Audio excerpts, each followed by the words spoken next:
Comments about the film Sound of Freedom. I had the chance to see it last night at the Epic Theaters in Palm Coast. I received a complimentary ticket from Angel Studios through their pay it forward system. I'll talk a little bit about that later. And I want to thank them. So thank you for the free ticket. I appreciate that. I do feel it's a good movie. Excellently acted. It's beautiful to look at. The cinematography is excellent, and also the soundtrack. I really enjoyed the music. That really stood out for me.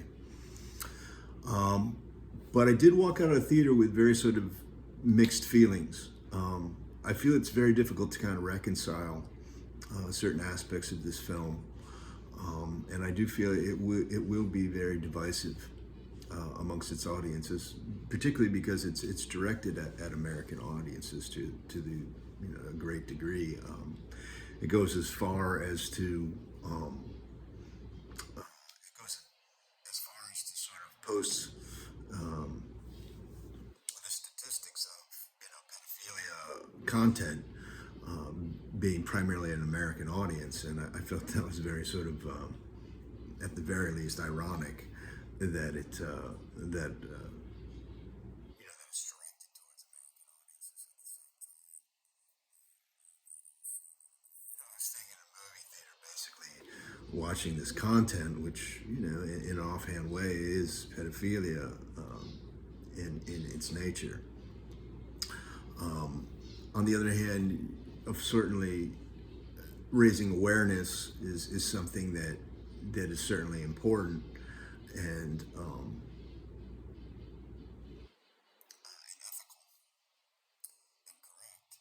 It's just I don't really feel that like movies are the right medium, and and the entertainment industry is the right medium for doing that. I really feel strongly that the money should be directed towards organizations that are combating trafficking, and organizations and people and agencies that are doing the work to sort of organize to sort of combat trafficking and certainly child slavery. Um, why do I say that? Because I mean, like, I always wonder, like, why do people need these movies? Like, what good is it? Like, what is it about? Why do people need?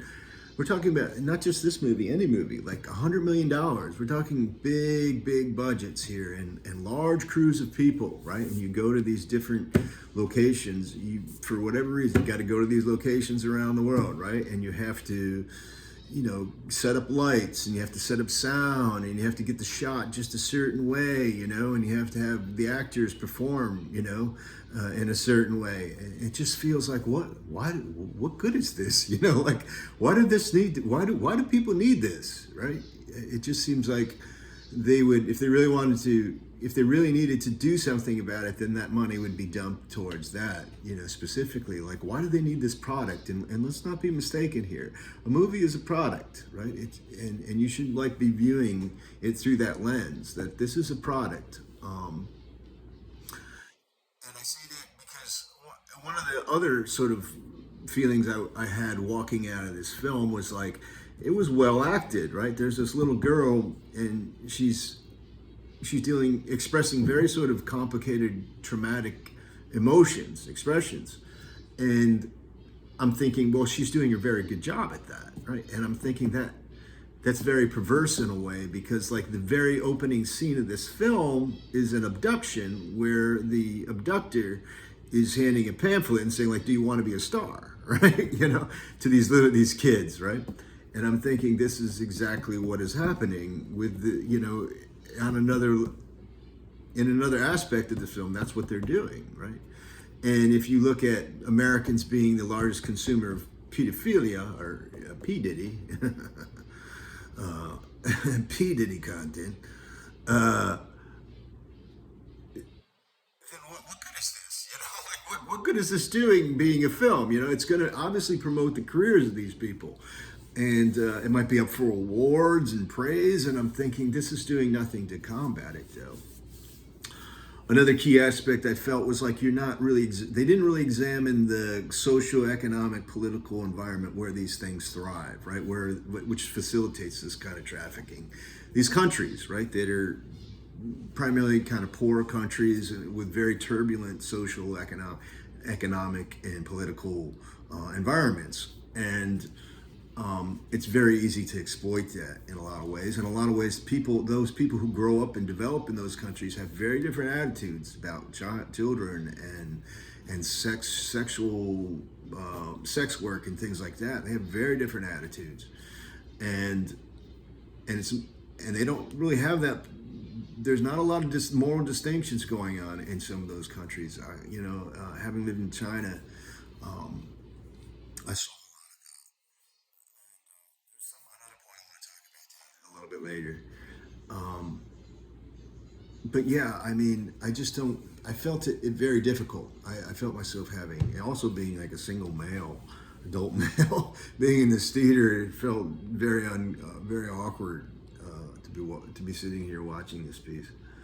I do think I'll pay it forward, and that's another aspect. I think one of the big takeaways of this, especially from an industry viewpoint, is that like the marketing strategy is going to be was successful, right? And I think that's these unconventional ways of sort of promoting marketing movies are going to become more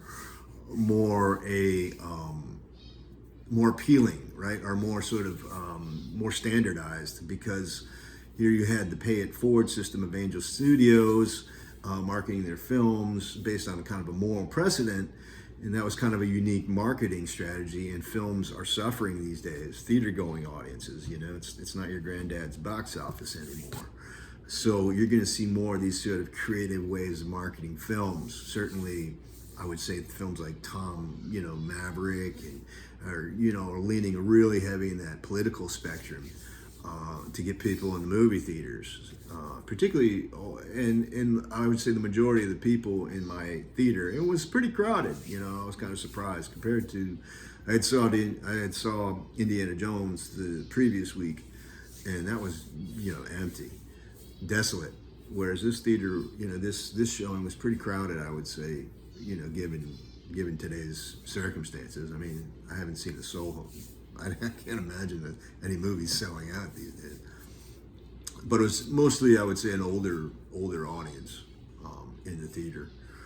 Um, and yeah, so I just found it very difficult, sort of to sort of see like, I just kind of walked away with this feeling like, why do people need this? Like, why do people need someone to spend this amount of money? You take all these people, and I've worked on movie sets, right? So I know the experience. I know what goes into movies, and by all means, it's a fun experience. You could be making a film about the worst situation. You could be making a film about D-Day, right? And you're still having fun doing it, right? You're still having fun, because it's a very safe and sort of controlled environment, and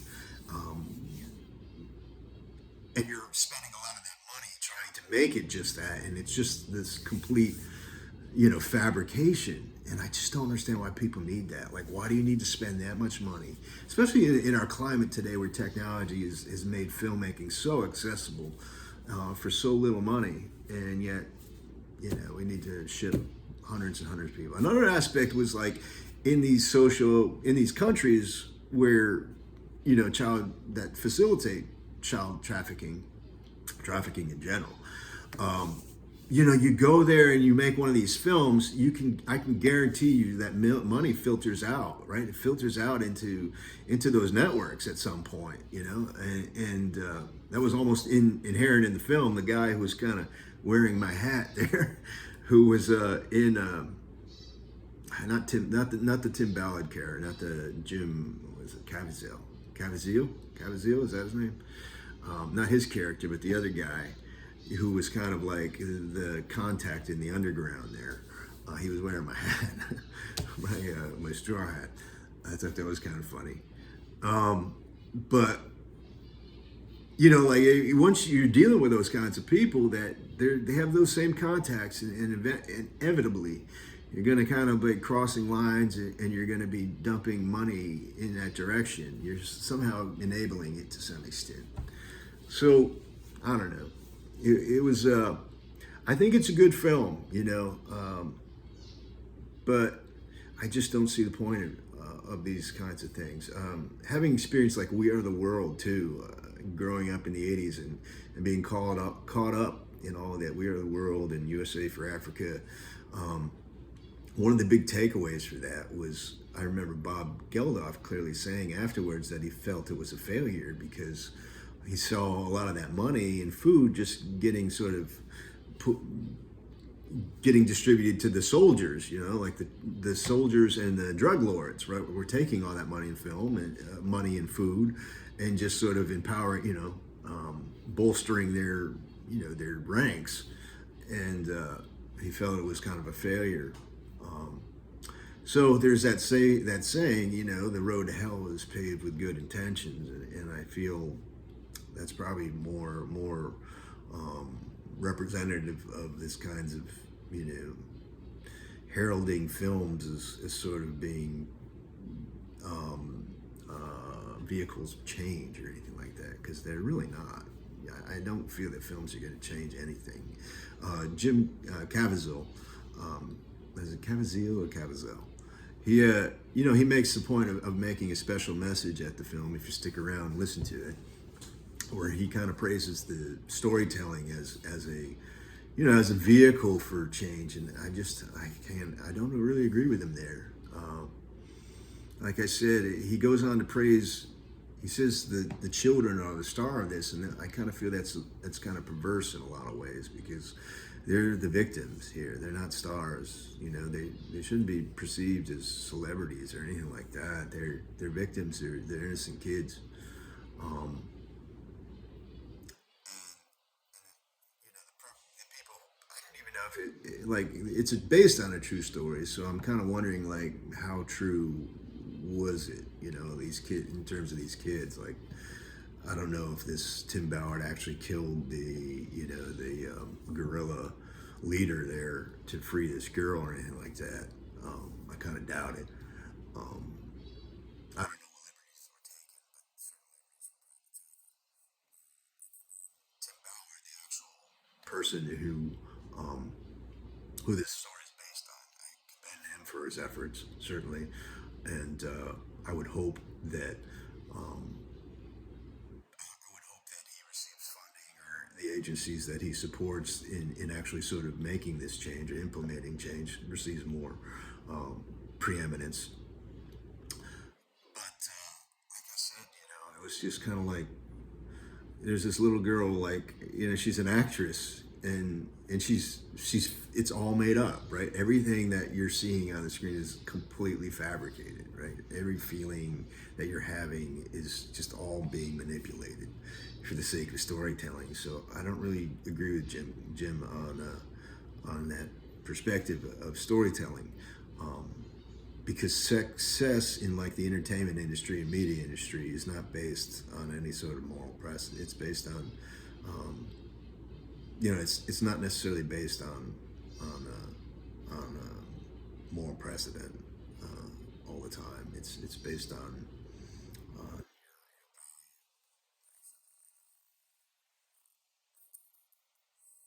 Anyway, I wanted to say that. The other thing I want to talk about, the last thing I wanted to say was my experience in China with kids. I worked a lot of kids, and children in China are are abducted very frequently, and I think a lot of there's a lot of like cam footage of kids being abducted during the opening title sequence in this film, and I think a lot of it was Chinese, like because typically that's what happens in China. They'll steal kids because, especially during the time of the one child policy, because they're treasured, right? It's very important to them. And child trafficking is